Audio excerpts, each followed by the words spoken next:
আপোনালোকে চাই আছে Assamese health tips YouTube channel. আজি আপোনালোকক জনাম তেজপাতৰ উপকাৰিতাৰ বিষয়ে। ভিডিঅ'টো ভাল লাগিলে লাইক আৰু চেনেলটো ছাবস্ক্ৰাইব কৰিবলৈ নাপাহৰিব।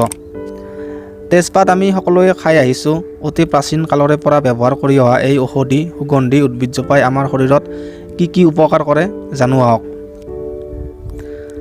তেজপাতে পাচনতন্ত্ৰ সবল কৰে, বদহজম, বেয়া উগাৰ অহা, অৰুচি, অভোক, শৌচ কচা আদি দূৰ কৰে।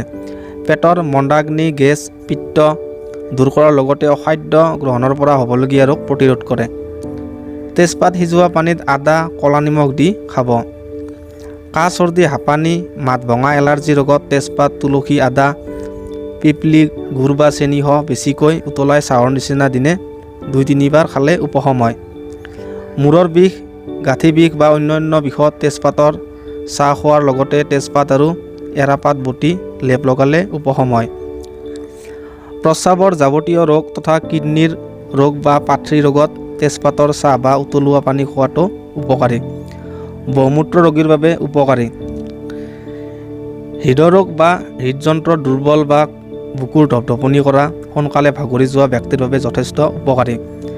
তেজপাত 4টা, গোলাপ ফুলৰ পাহি 4টা আৰু আজৱাইন 1 বা 2 গ্ৰাম উতলাই চাহৰ দৰে দিনে 2-3 বাৰ খাব। অনিদ্ৰা ৰোগত তেজপাত উপকাৰী। তেজপাত ভিজোৱা পানীৰে চকু ধুলে জ্বলা পৰা ভাল হয়। দাঁতৰ ৰোগত সিজোৱা পানীৰে কুলু কৰিব। মহিলাৰ ৰক্তচাপ, পেটৰ বিষ বা প্ৰসৱৰ পিছত গৰ্ভাশয়ৰ সমস্যাৰ বাবে তেজপাতৰ চাহ উপকাৰী। নাক বা দাঁতেৰে তেজ যোৱা ৰোগতো একেদৰে খাব পাৰে। চুলিৰ নানা সমস্যা, ওকণি আদিতো তেজপাতৰ ৰস বা উতলোৱা পানী সানি কিছু সময় বান্ধি ৰাখিলে সমস্যা দূৰ হয়। তেজপাত উতলোৱা পানী ছটিয়ালে কীট পতংগ কমে, বায়ু বিশুদ্ধ কৰে।